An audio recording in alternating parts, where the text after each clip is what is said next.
What's up guys, today we are going to be looking at a legacy deck sent in to us by the trash man, Manaless Dredge. This deck has been around for a while, but this take on it is a little different and honestly a little bit quicker than most. He took this to a 5-0 finish recently in an MTG competitive league. This deck is probably one of the cheapest legacy decks you can build, as without the sideboard it's only a little bit over $200. Let's get into it. So what you're going to want to do first is to get some of these guys into the graveyard. These are all your cards that dredge. For those of you who don't know what dredge is, whenever you would draw a card instead, you can put that card back into your hand from the graveyard and mill that many. Because your main goal is to get as many cards as possible into the yard that dredge, like Golgari Grave Troll with Dredge 6 and Stinkweed Imp with Dredge 5 are perfect. Now getting these into the graveyard in the early game, there are two best ways to do it. The first would obviously be by discarding to hand size, which because of that you will always want to go second if you win the dice roll, so you don't waste a turn doing nothing and let your opponent draw more cards. The second is Phantasmagorian, which we'll get to in a second. Now the payoffs when you start dredging are Narcomoeba, which is literally a free creature if you dredge it. The second would be Phantasmagorian, which allows you to discard 3 cards to bring it back to your hand.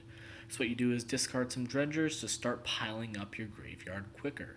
You also have Bridge from Below that makes 2/2s when something dies, so you can block with a Narcomoeba and trade a 1/1 for a 2/2.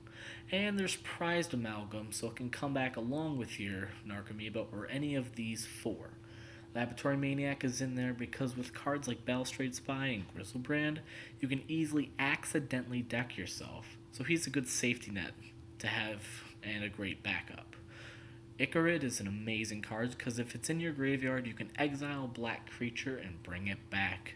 Not only that, but you sack it at your end step, so it also triggers Bridge from Below. Nether Shadow is also a great card because you're filling your graveyard so fast, you're easily able to get 3 creatures on top of it to bring it back. This is one of the many reasons why you can't rearrange your graveyard in Legacy, because it's based off what the top of it is. Flayer is probably one of the best payoff cards because if you have it on the battlefield, whenever you bring something back from your grave, you deal damage equal to its power to target creature or player, so it really shuts the games down quick. Then there's a couple cards that are just really synergistic in this deck. Street Wraith and Git Probe are a couple extra ways to accumulate more dredge triggers to get more stuff in the yard.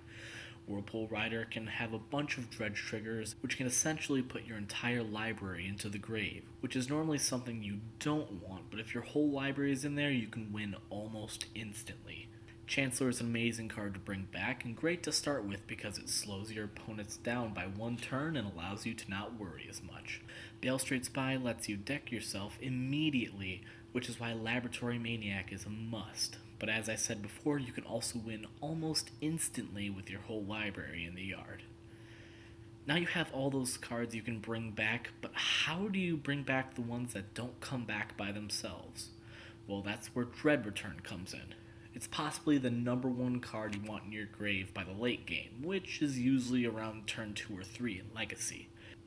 Then the one-of Grizzlebrand is because depending on what deck you're playing against, you'll be able to get 7 dredge triggers, which is probably the best way to win with Labman other than Whirlpool Rider. Flamekin's Out just wins the game because if you put your whole library into the graveyard, you'll have 4 Narcomoebas on the battlefield, which you sack to Dread Return, then get 12 zombies back from Bridge to sack to other Dread Returns to put like a 50-50 Grave Troll out, and then give them all haste with Zealot.